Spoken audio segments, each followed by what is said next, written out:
Hello, magandang gabi sa inyo lahat. So dahil malapit na tayo sa Holy Week, no, nagkaroon ako ng idea doon sa nag-comment sa akin dahil Holy Week na daw ngayon. Ito naman, nakita ko ito sa KMJS, no. Yung mga nagre-request muna, medyo pahinga muna tayo dun sa ano. Pero kung may kinalaman sa mga himala-himala, no, kasi Holy Week naman eh. Yun ang pag-uusapan natin. Ito sa KMJS, mga kababayan ko. Ito yung topic. Kapuso mo, Jessica So, si Sister Rebecca at ang milagrosong kama. Ang okay to Milagrosong kama. Ang Cebu, may bagong kandidato sa pagiging santo, si Archbishop Teofilo Lolong Camomot, at ang isa sa mga posibleng gagamiting ebidensya para isulong ang kanyang pagiging santo, ang kama ng yumaong arsobispo. Yun yung yun ang isa sa mga requirements para maging santo ang isang candidate. Kailangan makapag-provide yata at least two miracles ba? Kaya naging saint na si Pope John Paul II, di ba? Kasi meron at yung miracle na yan, susuriin yan kung talagang milagro Magpapadala ng experts yung mga taga-Vatican. Na di umano nakapagpapagaling ng sakit. May mga ibinibentang healing beds daw na nangangakong kapag humiga ka rito, babangon kang magaling na sa kahit na anong sakit. Bagamat walang kasiguruhan at walang konkretong pag-aaral na nagsasabing epektibo ang mga ito, marami pa rin sumusubok. Ano daw yun? Wait lang, I wasn't paying attention Ano yan? Posibleng gagamiting ebidensya para isulong ang kanyang pagiging santo, ang kama ng yumaong arsobispo na di umano nakapagpapagaling ng sakit. May mga ibinibentang healing beds daw na healing beds. Rito, babangon kang magaling na sa Ba't para palaging mga matatandang babae yung sumusubok? kahit na anong sakit. Bagamat may lalaki din. at walang konkretong pag-aaral na nagsasabing epektibo ang mga ito, marami pa rin sumusubok. Karkar, Cebu. Pero sa kumbento ng Daughters of Saint Teresa sa Karkar sa Cebu, may isa talagang kama na dinarayo ng mga deboto dahil may dala raw ito di umanong milagro.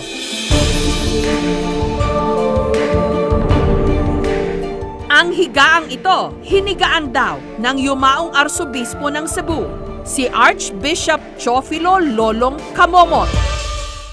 At isang madre raw na tiga Kantilan sa Surigao, si Sister Rebecca Hamak, ang makapagpapatunay daw na talaga itong naghihimala. 2012 naggipa-MRI gyud ko kay aron maklaro gyud.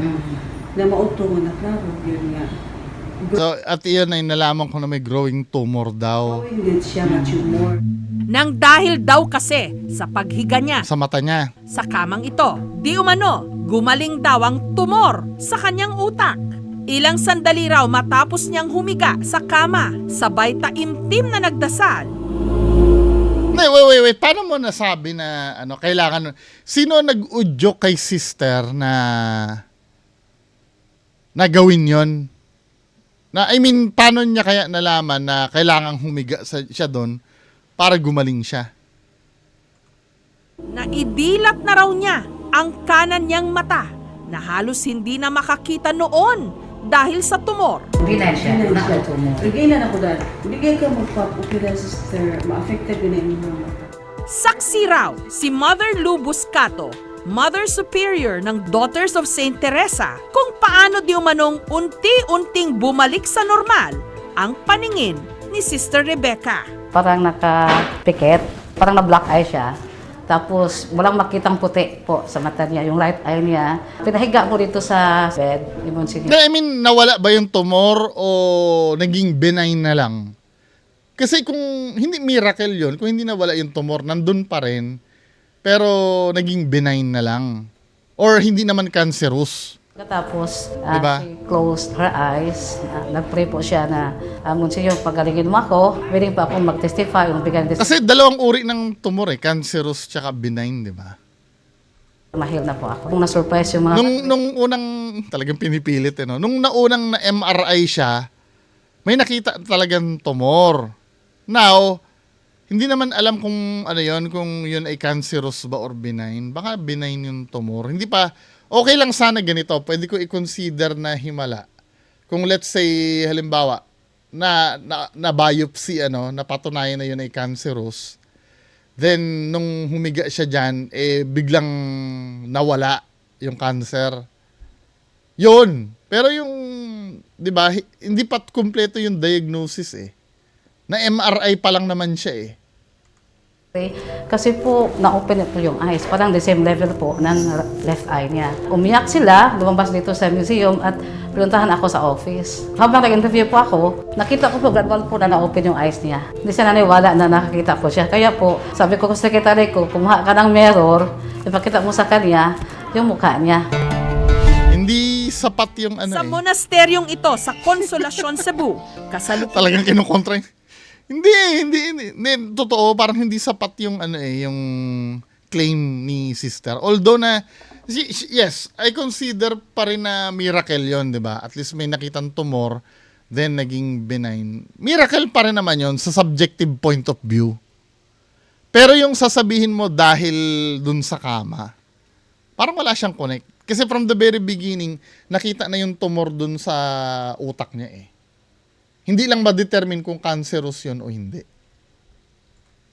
nagre-retreat Or pwede, may nakitang tumor, then after niyang humiga dyan, nagpa-MRI uli siya, nawala yung tumor.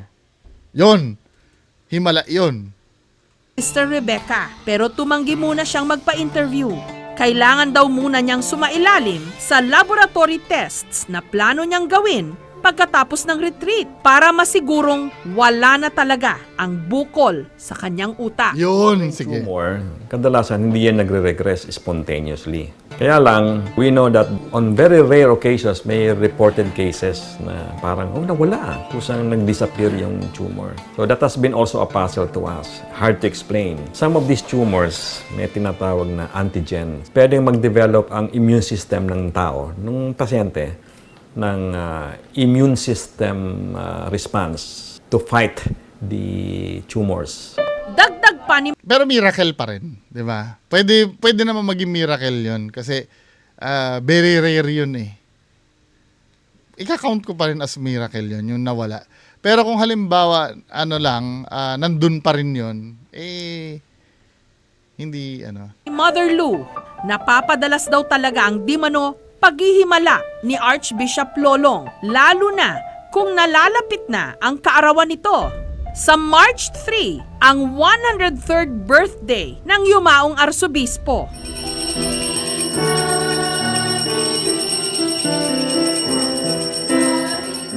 Naglaan ng 10 araw para sa kanyang birthday celebration na nagsimula sa isang misa nito lang Martes. Dinaluhan ito ng laksa-laksang mga deboto na nagtungo rin sa kanyang musoleo.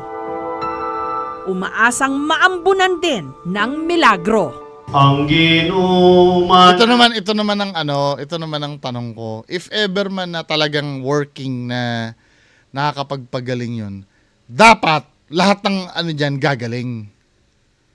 Kasi ilalabas, if ever kung ang gagaling lang dyan ay dalawa, or isa lang ang gumaling, 'di ba? Hindi mo pwedeng i-consider na himala 'yon. Kasi lalabas unang-una nagkataon lang yung paggaling nung dalawa or namimili ng pagagalingan ng pagagalingin. 'Di ba? Selective. Na never naman ginawa ng Diyos 'yon na maging selective. Kahit sino ka pa, kapag humingi ka ng tulong sa kanya, naniniwala naman ako na tutulungan ka niya sa bagay na ikabubuti mo. Diba? Kasi baka mamaya may mamiloso po na naman dyan na, bakit ako humingi ako ng tulong kay God, di naman niya binibigay. May dahilan ang Diyos na siya lang ang nakakaalam. Nax. Generic no? Although na mag-appear ako na para akong umaasa sa confirmation bias, pero that's how faith works eh. Yung maniniwala ka na walang basihan, di ba? Parang ang weird pakinggan pag sa akin galing, no? Akalin niyo.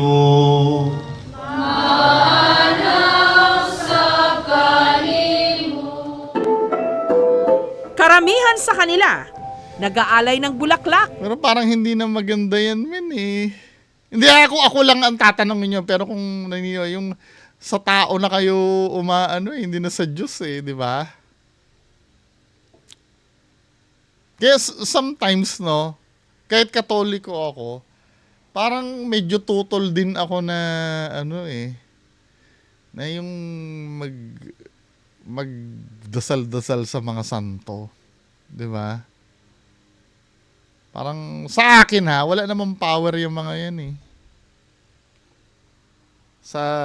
Ito nga, as a matter of fact, yung mga mismong apostol talaga ni Jesus Christ, ayaw nila 'yan eh. 'Di ba? Tamo ha.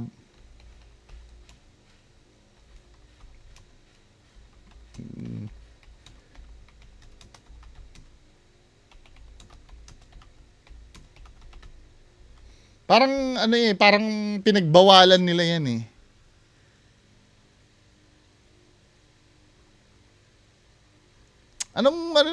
Nakalimutan ko na kung ano yung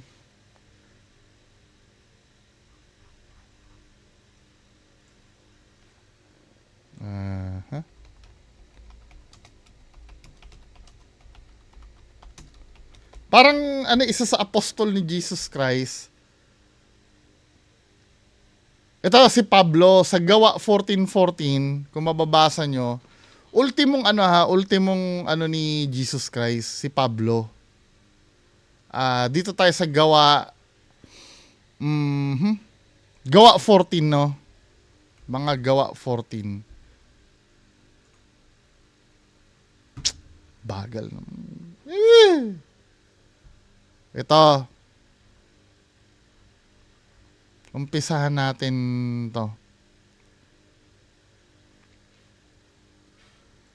Sabi nito, no, dito tayo mag-start sa 12. Diba? Tinawag nilang Zeus, si Bernabe, at si Pablo naman ay Hermes, sapagkat siya ang pangunahing tagapagsalita. Nasa bungad ng lungsod ang templo ni Zeus. Ang pari ni Zeus ay nagdala ng mga toro at mga kwintas na bulaklak sa mga pintuan ng lungsod. Nais ng pari at ng mga tao na maghandog sa mga apostol. 'Di ba? Mag-aalay sila sa mga apostol. Nang malaman ito ng mga apostol na sina Bernabe at Pablo, pinunit nila ang kanilang mga damit at patakbong pumagitna sa mga tao, sumigaw sila, "Mga Ginoo, wag niyong gawin 'yan. Mga tao rin kaming katulad niyo. Ipangaral namin sa inyo magandang balita upang talikuran nyo ang walang kabuluhang bagay na yan at manumbalik kayo sa Diyos na buhay na lumikha ng langit at lupa, dagat at lahat ng naroroon," di ba? Ibig ko sabihin, kahit mismong mga apostol ni Jesus, ayaw niyan. Di ba? Yung inaalayan sila na mismo. Kahit nga yata anghel, ayaw din ng anghel yan eh. May Bible verse yata na ganun eh.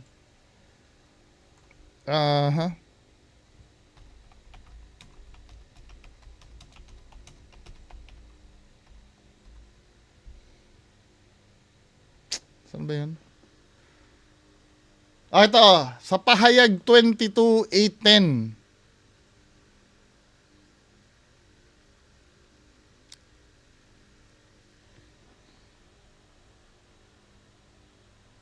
Ito anghel na yun nagsasabi Akong si Juan ang sabi sa Pahayag 22:8-10. Ako si Juan at ang makarinig at nakakita ng lahat ng ito. Matapos kong marinig at makita ang lahat ng ito, lumuhod ako upang sumamba sa anghel na nagpakita sa akin ng mga ito. Pero sinabi niya sa akin, wag mo akong sasambahin sapagkat katulad mo, alipin din ako ng Diyos at ang mga katulad mong propeta at lahat ng sumusunod sa mga nakasulat sa aklat na ito. Ang Diyos ang sambahin mo. Sinabi niya sa akin, wag mong ililihim ang mga bla bla bla. 'Di ba? Kahit anghel ayaw din gawin 'yan sa kanila eh. Pati mga apostol eh. Tapos, 'di ba? Hindi nagiging ano lang ako. Na-offend ba kayo mga Katoliko? Ang kadalasan susunod na sasabihin niyan, hindi naman namin sinasamba, sila ay ginagalang lang naman namin. 'Di ba yung nanay mo, 'di ba ginagalang mo rin? Ganyan din ba ang ginagawa mo sa nanay mo? 'Di ba? Tinitirikan mo ba ng kandila ang nanay mo? Sa bagay, pagka namatay na wag naman sana. Pero yung libingan ba, let's say, wala na sa mundo ang mga magulang mo. Katulad ko, tatay ko, wala na. Hindi naman ako pupunta sa puntod ng tatay ko para mag-ask ng himala eh. 'Di ba? Higit na sa paggalang to pagsamba na ito men eh. Maaring hindi nyo lang ginagamit yung word na pagsamba, pero yung paggalang, yung ipoprocession mo, yung mga santo. Ayoko pong sige paniniwala niyo. Sorry po medyo na-carried away lang po ako. Diba? Kasi nga, ultimong apostol at anghel, ayaw nilang gawin sa kanila yan eh.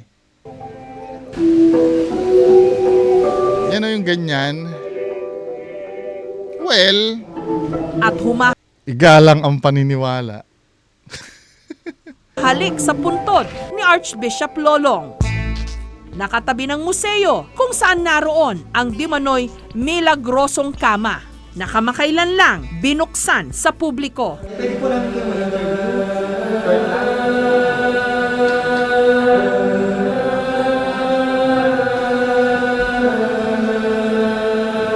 Pero sometimes hindi mo masisi ang tao, no? Pag may mabigat na pinagdadaanan, lahat kasi gagawin mo eh. Out of desperation eh. Di ba?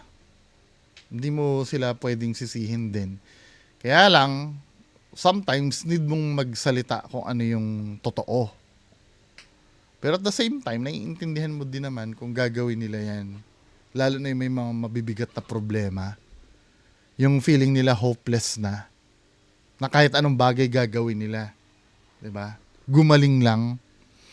Kaya yung mga yung mga pinanghihinaan ng loob diyan, yung mga balak magpakak, 'di ba? Pag punong-puno kayo ng problema, sasabihin nyo, gusto ko mamatay na lang, ayoko na, suko na ako.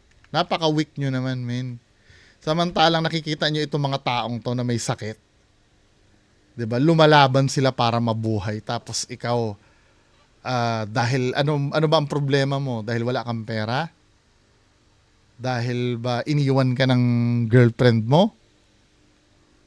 Or basta yung mga problema na lalo na itong mga to, minsan some of them bilang na ang araw nila, pero lumalaban silang mabuhay. Maswerte ka. Tapos ikaw gusto mo dahil lang iniwanan ka ng syota mo, magpapakamatay ka na. Ano ba?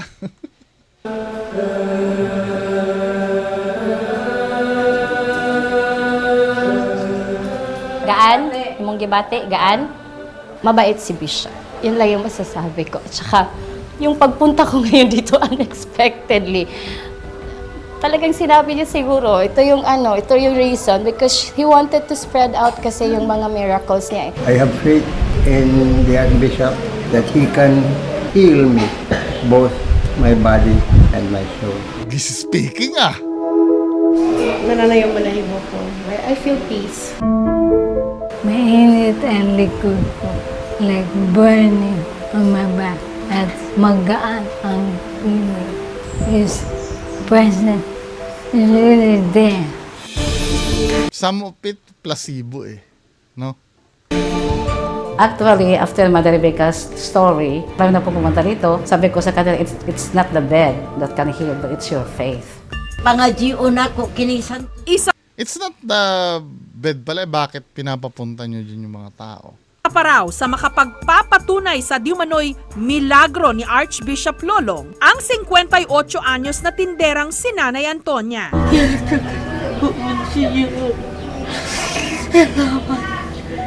May 2016, nung na-diagnose si Nanay Antonia ng diabetes na sinabayan pa ng mild stroke. Pinakamasakit pag makita mo yung nanay mo may sakit. Eh, yung mga tao dyan, ayusin nyo na ang diet nyo.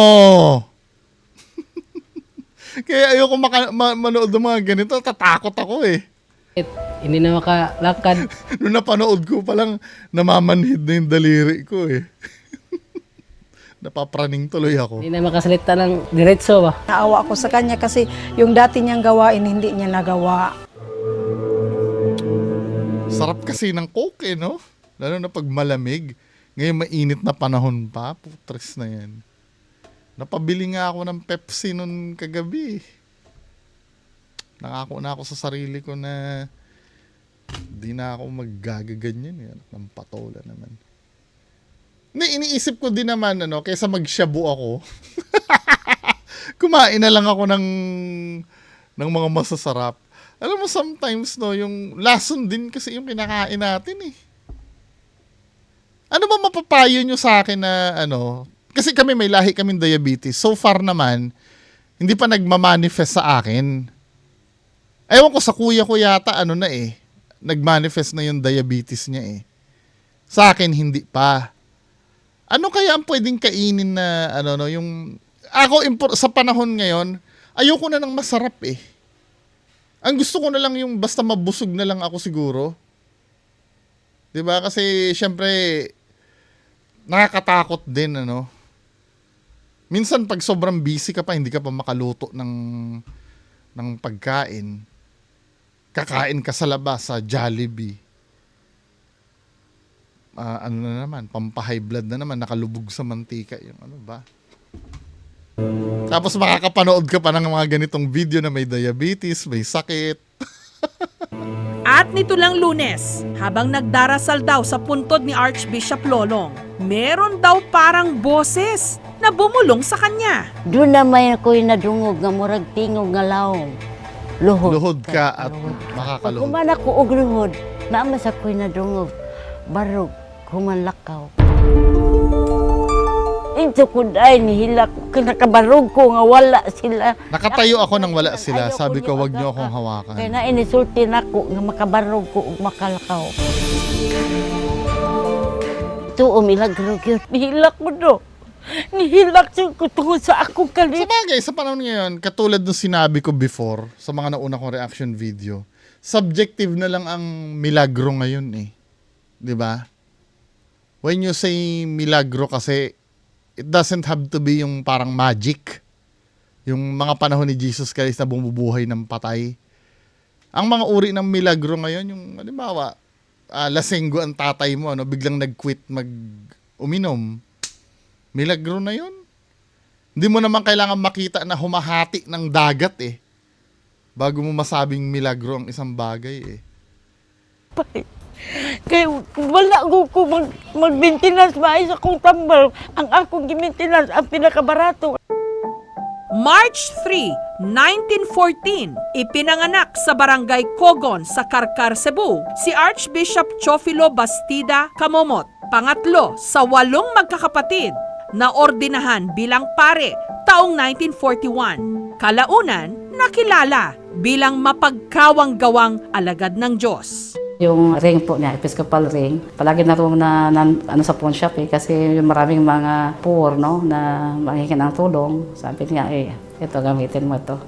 Isa rin siya sa mga nagtatag ng Carmelite Tertiaries of the Blessed Eucharist na kilala ngayon bilang Daughters of Saint Teresa. Taong 1988, namatay si Archbishop Lolong matapos maaksidente habang pauwi sa kanyang parokya sa San Fernando, Cebu. Sad naman.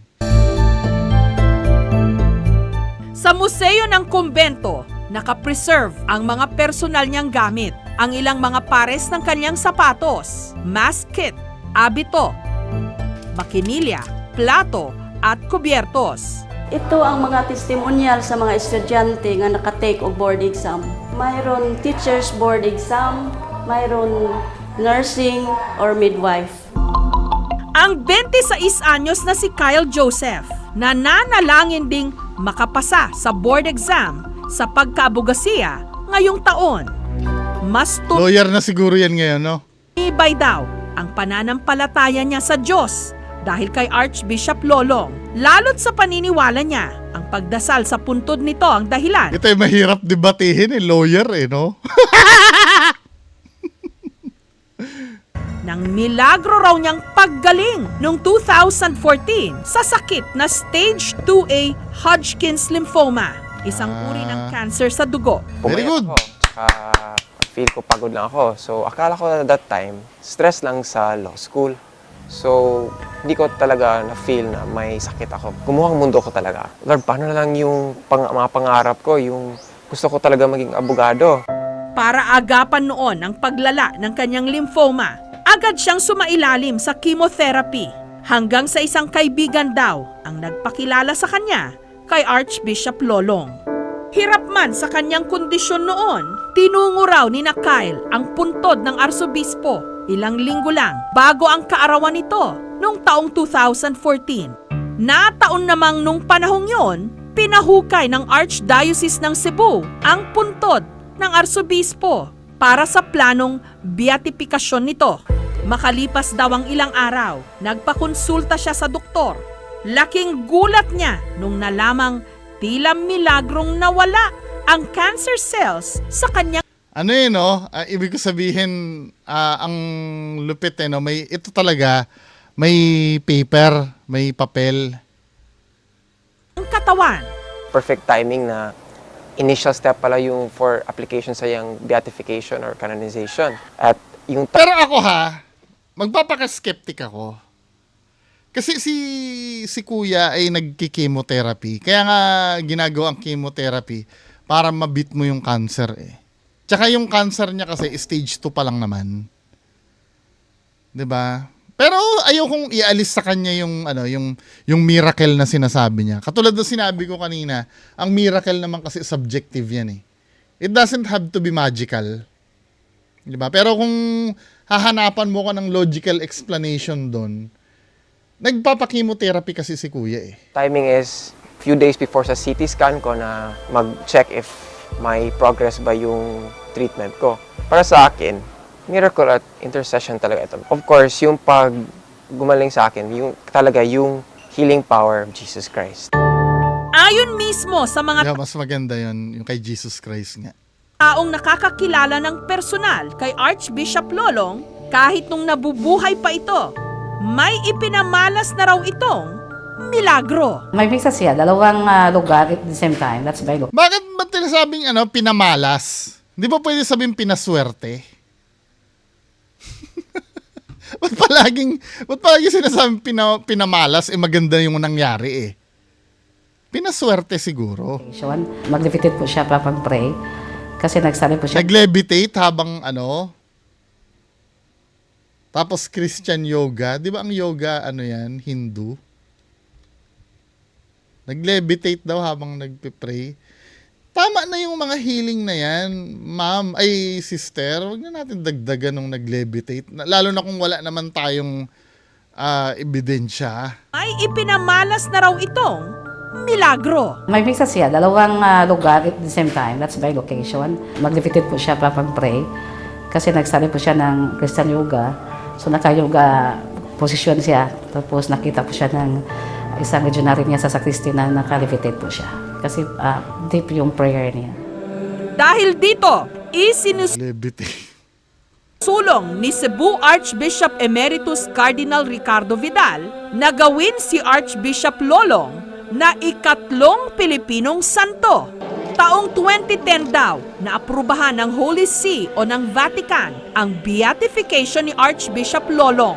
Nangangailangan pa ng dagdag at matibay na ebidensya at pag-aaral bago siya gawing santo. Bago pa na-deklarar si Pedro Calungsod na Santos, si Cardinal Vidal mayroon ng plano to present yung cause ni Archbishop Theophilo Kamumot for beatification and canonization. At one time, dinala namin yung ngayong unang draft ng mga documents sa Roma. Sabi nga nila, maganda ito pero siguro yung mas madali mo nawaan. Kung sa thesis ba, parang sinabi na sana i-improve pa dahil nakita nila parang kulang pa daw yung in-interview.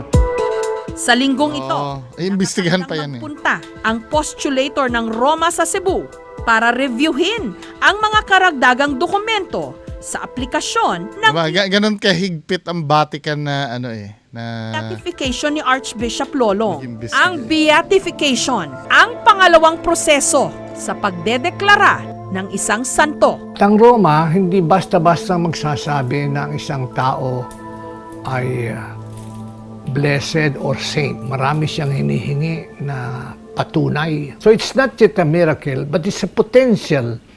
It's a material for study as a miraculous event. Gayunman, ngayon pa lang, ang mga naginhawaan, panay ang pasasalamat sa bagong pag-asa. Okay, mga kababayan ko. So,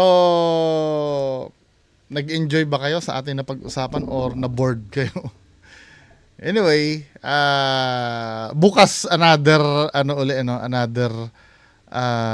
Holy Week special na content. So yun lang po muna. Good night. Magandang gabi sa inyo lahat. Bye-bye.